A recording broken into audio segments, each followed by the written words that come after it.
Sarath sir, എപ്പോഴും നമ്മളിവിടെ അനൂഫേ അനൂഫേ എന്ന് വിളിക്കുന്നുണ്ട്.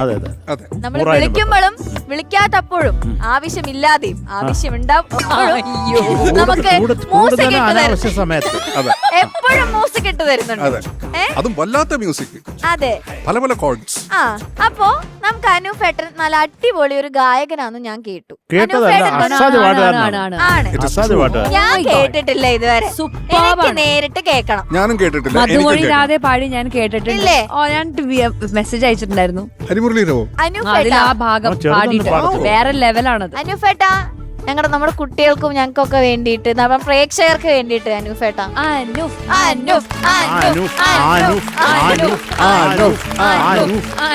അദ്ദേഹം തയ്യാറായി കഴിഞ്ഞു കുട്ടികളെ. അവന്റെ പുഞ്ചിരി കണ്ടാ അറിയാം. ചിരിയല്ലേ അനൂഫേട്ടന്റെ? ഈ ചിരി കൊണ്ട് അവൻ പെട്ടിരിക്കുക. ഒരു നെഞ്ചിടിക്കുന്ന ഒരു മ്യൂസിക് കേൾക്കുന്നു. നമുക്ക് കാര്യങ്ങൾ എന്തായാലും നമുക്ക് ചോദിക്കാം. അനൂഫേ, ഏത് പാട്ടാണ് പാടാൻ പോകുന്നത്? എന്റെ ഏറ്റവും പ്രിയപ്പെട്ട എന്റെ ശരത്തേട്ടന്റെ, എന്നെ പോലെ തന്നെ എല്ലാവർക്കും ഇഷ്ടമുള്ള ഒരു പാട്ടാണ് മംഗളങ്ങൾ ഒരുങ്ങി. Super super.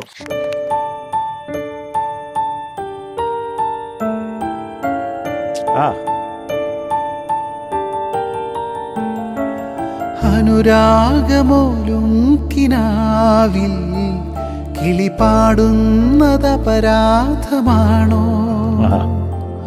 ഇരുളിൽ വിതുമ്പുന്ന പൂവേ, നീ വിടരുന്നതപരാധമായോ? ഈ വിണ്ണിലെങ്ങുമേ കാരുണ്യമില്ലയോ?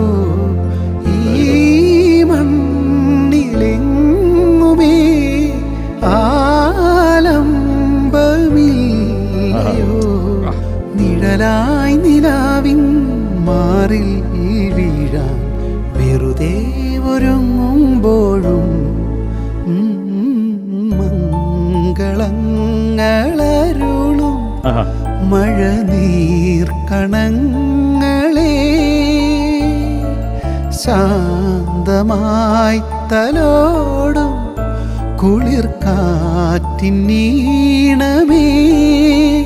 ദീപാങ്കുരങ്ങൾ തൻ സ്നേഹാർദ്രനമ്പരം കാണാൻ മറന്നു പോയോ?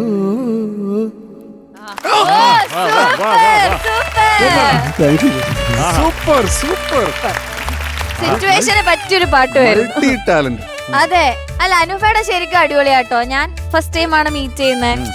ഇത്രയും എപ്പിസോഡ്സ് നമ്മുടെ കൂടെ ഉണ്ടായിരുന്നപ്പോഴും ഭയങ്കര ആളുടെ സൈഡിൽ നിന്ന് ഭയങ്കര എന്റർടൈൻമെന്റ് ആയിരുന്നു. എല്ലാം കൊണ്ടും ഭയങ്കര അടിപൊളിയായിരുന്നു. സൂപ്പർ. യെസ്.